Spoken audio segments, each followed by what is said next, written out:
விழுந்து விழுந்து சிரியுங்கள், அதில் தவறு ஏதும் இல்லை. ஆனால் விழுந்தவனை பார்த்து ஒருபோதும் சிரித்து விடாதீர்கள். எனக்கு விழுந்ததால் ஏற்பட்ட காயத்தை விட அவன் விழுந்ததை பார்த்து நீங்கள் சிரிப்பதால் ஏற்படும் காயம் மிக பெரியதாக இருக்கும். இவர் உன்னிடம் பேசக்கூட நேரமில்லை, எனக்கு நிறைய வேலை இருக்கிறது என்று சொல்லும் போதெல்லாம் இது ஒன்றை மட்டும் புரிந்துகொள். அவர்கள் எப்போதும் வேலையாக இருப்பதாக உனக்கு உணர்த்தவில்லை. நீ எப்போதும் வேலை இல்லாமல் வெட்டியாக இருப்பதாக உனக்கு உணர்த்துகிறார்கள் என்பதுதான் அது. ஒரு காலத்தில் எல்லா வேலைகளையும் ஒதுக்கி வைத்துவிட்டு நம்மோடு மணிக்கணக்கில் பேசியவர்கள் நம்மிடம் அவர்களுக்கான எல்லா வேலைகளையும் முடித்துவிட்ட பிறகு இப்போது அவர்கள் வேலையாக இருப்பதாகவும் அதற்கு நேரமே இல்லாதது போல் காட்டிக்கொள்வதும் தான் இவர்களின் இயல்பு.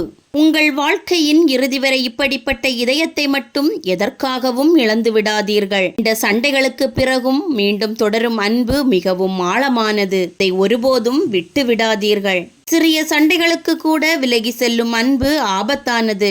அதை அப்படியே விட்டுவிடுங்கள். சண்டையிடுவது தவறில்லை. சண்டையிட்ட பிறகு புரிந்து கொண்டு சமாதானம் அடையாமல் பிரிந்து போவதுதான் மிக பெரிய தவறு. நாம் யார் என்பதை விட நம்மோடு இருப்பவர்களின் பார்வையில் நாம் என்னவாக தெரிகிறோம் என்பதே முக்கியம். நமக்கு பிடித்தவர்கள் எல்லோரும் நம் கூடவே இருக்க வேண்டும் என்று எந்த அவசியமும் இல்லை. பிடித்தவர்களெல்லாம் எப்போதும் அருகில் இருந்து விட்டால் பிறகு நினைவுகளுக்கு வேலையும் இருக்காது, மதிப்பும் இருக்காது. இன்று இருப்போர் நாளை இல்லை, அதை நினைப்போர் யாரும் இல்லை. இதை புரிந்து கொள்ளாமல் கோபம், பொறாமை, துரோகம் என்று இருக்கும் வாழ்க்கையை நிம்மதியில்லாமல் கழித்து விடுகிறார்கள். எல்லாம் இழந்த பிறகு வருந்துவதில் எந்த பயனுமில்லை. உங்களோடு பழகும் எல்லோரும் உண்மையானவர்கள் என்று நம்பி விடாதீர்கள். தேவை இருந்தால் உங்களை தெய்வம் என்பார்கள். தேவை முடிந்துவிட்டால் தெருவில் நிற்க வைத்து வேடிக்கை பார்ப்பார்கள். இதுதான் இன்றைய உலகம். அவ்வளவுதான். உறவுகளுக்காக அனைத்தையும் விட்டு கொடுத்து வாழ்ந்தாலும் சில தருணங்களில் நமக்காகவும் வாழ்ந்திருக்கலாம் என்று சொல்லும். கவலைகளின் அளவு கையளவாக இருக்கும் வரைதான் கண்ணீருக்கு அதிக வேலை. வேலைகள் மலையளவு ஆகும்போது நம் மனமே மரத்து போகும். அப்போது கண்ணீருக்கு வேலையும் இருக்காது, ஆறுதலுக்கு தேவையும் இருக்காது. பணமும் பதவியும் வந்த பிறகு மனிதனுக்கு வரும் முதல் வியாதி பார்வை குறைபாடுதான். தனக்கு உதவி செய்தவர்கள் யாரும் அவர்கள் கண்களுக்கு தெரிய மாட்டார்கள். யாருடனும் அளவுக்கு அதிகமாக இனிமையாக பழகாதீர்கள். ஏனென்றால் விரைவில் அவர்களுக்கு உங்களை திகட்டிவிடும். அழுகை தவறில்லைதான், ஆனால் அளவைத்த நினைப்பவர்கள் முன் அழுகை மிக பெரிய தவறு. நீ கடலளவு கண்ணீரை சிந்தினாலும் சரி, மனம் விரும்பாமல் உன்னுடைய எந்த கவலைகளையும் உன்னால் சரி செய்துவிட முடியாது. யாரையும் அதிகம் நம்பாதே, யாரையும் அதிகம் நேசிக்காதே, யாரிடமும் அதிகம் அக்கறை காட்டாதே. நீ கொடுக்கும் இந்த அதிகம் என்பது பின்னாளில் உனக்கே அதிக வலியை தரும். அன்பானவர்கள் கோபப்பட்டால் அமைதியாக இரு. ஒரு நாள் உண்மை உணர்ந்து உனக்கு நம்மை தேடி வரும்போது பேசுவதற்கு வார்த்தைகள் இல்லாமல் போய்விடும். பிழைக்கத் தெரியாதவன் என்ற பட்டத்தை பெரும்பாலும் நேர்மையாகவும் உண்மையாகவும் இருப்பவர்கள்தான் தட்டி செல்கின்றன. வாழ்க்கை சுமையாவதும் சுகமாவதும் நமக்கு அமையும் வாழ்க்கை துணையை பொறுத்தே மாறுபடுகிறது. அமைந்த வாழ்க்கையை சுகமாய் வாழ்வதே அழகு. இந்த உறவிடம் எந்தவித ஒளிவு மறைவுமின்றி பழக முடிகிறதோ அந்த உறவுதான் சிறந்த உறவு. எதிர்பார்ப்புகளும் ஏமாற்றங்களும் ஒட்டி பிறந்தவைகள். பல சமயங்களில் ஒன்றை தொடர்ந்து இன்னொன்று வந்து கொண்டே இருக்கிறது. பெரும்பாலும் இந்த உலகத்தில் உண்மையான அன்பிற்கும் பாசத்திற்கும் கிடைக்கும் ஒரே பரிசு ஏமாற்றம் ஒன்றுதான்.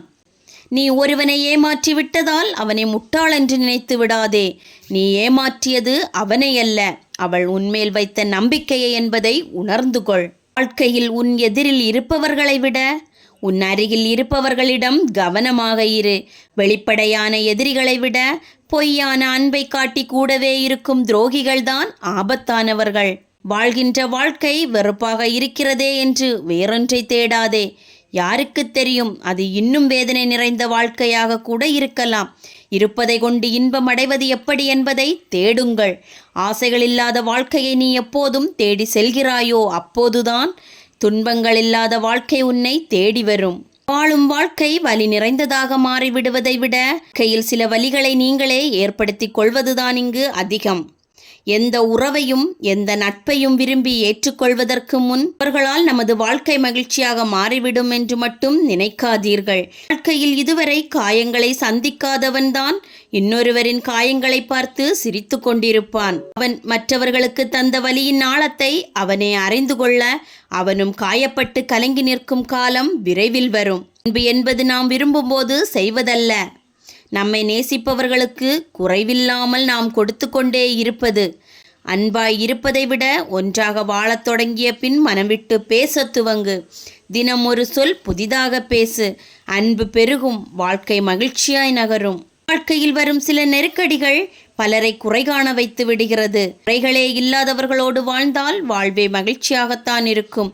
ஆனால் ஒருவரிடம் உள்ள குறைகளை பார்ப்பதை விட அவரிடம் உள்ள நிறைகளை பார்த்து வாழ்ந்தால் அந்த வாழ்க்கையே சொர்க்கமாக இருக்கும். மற்றவர்களுக்காக நாம் நம் வாழ்க்கையை எந்த விதத்திலும் மாற்றிக்கொள்ள முடியாது என்பதை போலவே மற்றவர்களும் நமக்காக எதையும் மாற்றிக்கொள்ள வேண்டிய அவசியமில்லை என்பதை உணர்ந்து கொள்ளுங்கள். இதனை அதிக சந்தோஷமாக வைப்பது அமைதியும் நிம்மதியும் மட்டுமல்ல, அன்பான நட்பும் உயிரான உறவுகளும் தான். அப்படி ஓர் உறவும் நட்பும் உங்களுக்கு அமைந்திருந்தால் அதை யாருக்காகவும் எதற்காகவும் விட்டுவிடாதீர்கள். உங்களை சுற்றி இருக்கும் எல்லோருக்குமே நீங்கள் பிடிக்காதவராய் மாறியிருக்கிறீர்கள் என்றால் அதற்கு ஒரே ஒரு காரணம்தான் இருக்க முடியும். நீங்கள் எப்போதும் நேர்மையாக இருக்கிறீர்கள் என்பதுதான் அது. வாழ்க்கையில் யாரையும் எளிதில் நம்பி ஏற்றுக்கொள்ளாதீர்கள். யாரையும் எளிதில் விடுகிறவர்கள் ஏமாற்றத்தையே அதிகம் சந்திப்பார்கள். உங்களின் தூய்மையான மனதில் யாரும் அழுக்கு கால்களோடு நடந்து விடாமல் பார்த்து கொள்ளுங்கள். என்னை எதிர்த்து நிற்பவர்களெல்லாம் உனக்கு எதிரியும் இல்லை, உன்னோடு இருப்பவர்களெல்லாம் உனக்கு உறவுகளும் இல்லை. அதை காலம் சரியான நேரத்தில் உணர்த்தும், யார் யார் எப்படிப்பட்டவர்கள் என்பதை. ஓர் உறவு உங்களிடம் மன்றாடுகிறது என்றால் அதற்கு வேறு போக்கிடமில்லாமல் இல்லை. வாழ்வில் உங்களை இழக்க மனமில்லாததால் தான் என்பதை புரிந்து கொள்ளுங்கள். முடியும் வரை தெரிவதில்லை கண்டது கனவு என்று. வாழ்க்கையும் அப்படித்தான். வாழ்க்கையே முடியும் வரை கூட தெரிவதில்லை சிலருக்கு வாழ்வது எப்படி என்று. சிலர் உங்களை அசிங்கப்படுத்தியதை நினைத்து நினைத்து வருந்தி கொண்டிருக்காதீர்கள். அழகான ஒன்றைத்தான் அசிங்கப்படுத்த முடியுமே தவிர ஏற்கனவே அசிங்கமாக இருப்பதை அல்ல. உங்களின் வருத்தங்களையும் வேதனைகளையும் உங்களோடு இருக்கும் எல்லோரும் புரிந்து கொள்வதில்லை. சிலரே அதை புரிந்து கொள்கிறார்கள். சிலர் உங்களின் சோக கதைகளை கேட்கவே விரும்புகிறார்கள். உங்களோடு இருக்கும் பலர் அதையும் கேட்பதில்லை. நாம் அடைந்த இன்ப துன்பங்களை கூட மறந்து விடலாம். ஆனால் நம்மோடு பழகியவர்கள் நமக்கு கற்றுத்தந்த வாழ்க்கை பாடங்களை ஒருபோதும் மறந்துவிடக் கூடாது. தவறு செய்யாத மனிதனே இல்லை, தவறு செய்யாதவன் மனிதனும் இல்லை. ஆனால் தவறு என்று தெரிந்தும் மீண்டும் மீண்டும் அதை செய்து கொண்டே இருப்பவன் மனிதனே இல்லை.